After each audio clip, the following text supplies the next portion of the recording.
Update आ गया है मेरे पास लेटेस्ट ऋषिका, जो फिगर है वो है 6016 जी 6016 6016।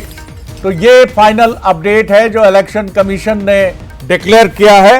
6016 इज द राइट फिगर, जो ये बताता है कि 6016 मतों से, और निश्चित तौर पर जिस तरह से ये कांटे की लड़ाई थी, ये 6000 से अधिक 6016 का आंकड़ा कमजोर आंकड़ा नहीं है ऋषिका।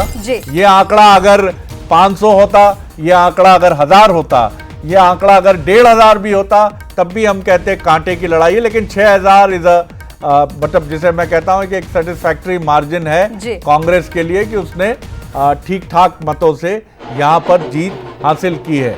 इसी पर एक सत्य प्रकाश जी का रिएक्शन। सर, फाइनल फिगर है 6016। देखिए, इसमें कोई दो राय नहीं, ये तो माना जा रहा था कि जीत कांटे की है। आपने पिछले टर्न पर हमसे बोला था कि वो धीर, गंभीर और वजनदार व्यक्तित्व के धनी है कांग्रेस के कैंडिडेट। आपने सुना होगा, उन्होंने कहा था अपनी अभी वाइट में, अब मैंने किस टीवी पे देखा ध्यान नहीं आ रहा है, उन्होंने ये कहा था कि लास्ट के कुछ जो राउंड्स होंगे वहां मैं पिछड़ूंगा। हालांकि ये ज्यादा लंबे पिछड़ गए, बसई का क्षेत्र था वो, जो मुझे पता है जी। तो बसई के क्षेत्र में उनका उतना इम्पैक्ट नहीं था। बसई और गोराघाट का इलाका, यानी सीतापुर ब्लॉक जो था उस कॉन्स्टिट्यूंसी का, वहां कहीं ना कहीं कांग्रेस वीक थी। तभी इन्हीं दो इलाकों में वो पिछड़ी, तो उनका वो पिछड़ापन आया, जिसके कारण ये जीत 6000 पर आके सिमट गई। लेकिन आप एक चीज देखिए, पिछला चुनाव 2023 का अब लगभग ज्यादा अंतर नहीं है। हालांकि उस समय जो वोटर टर्नआउट था वो काफी अधिक था, अराउंड 9% अबव था।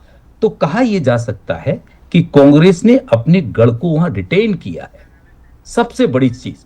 और ये हम और आप सभी लोग कह रहे थे, इवन कुछ पोलस्टर्स भी कह रहे थे कि ये जो चुनाव है कहीं ना कहीं कांटे की टक्कर है। अगर 6016 पर आके रुक गया है तो ये मान के चलते ये बहुत बड़ी जीत तो नहीं कहा जा सकता, यही कहा जा सकता है ये क्लोज फाइट। अगर 3000 वोट इधर उधर और हो जाते, मान लो इन दो जहां पर बीजेपी स्ट्रांग थी वहां पर थोड़ा थोड़ा 1500 वोट अगर दोनों कॉन्स्टिट्यूंसी पर दोनों ब्लॉक्स में आ जाते, तो जीत कहां होती, फिर मुश्किल खड़ी हो जाती। तो इसका कहने का मेरा तात्पर्य है कि कहीं ना कहीं ये कंटेस्ट बहुत टफ थी।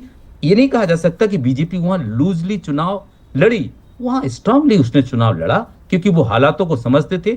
सामान्य हालात नहीं थे। नरोत्तम मिश्रा के टिकट करने के बाद जो परिस्थितियां उत्पन्न हुई उनको संभालना। सत्य प्रकाश जी, आप लगातार ये कह रहे थे, इसके पहले भी जो बात हुई कि आखिर जो हम देख रहे थे, और पहले भी एक्सपर्ट्स ने ये बात कही, कुछ और एक्सपर्ट्स ने भी, कि दामोदर सिंह जो करीब 10,000 वोट ले गए, ये किसके वोट थे? क्या ये बीजेपी के वोट थे? और जो प्रबंधन की तरफ आप इशारा कर रहे थे, क्या ये प्रबंधन, क्योंकि नरोत्तम जी तो खुद माहिर माने जाते हैं इन सब चीजों में, दामोदर जी को बीजेपी क्यों नहीं हिला पाई? ये प्रबंधन का एक बड़ा, प्रबंधन पर निश्चित तौर पर एक प्रश्न उठेगा। इसका मैं जवाब आपसे जरूर लेने का प्रयास करूंगा।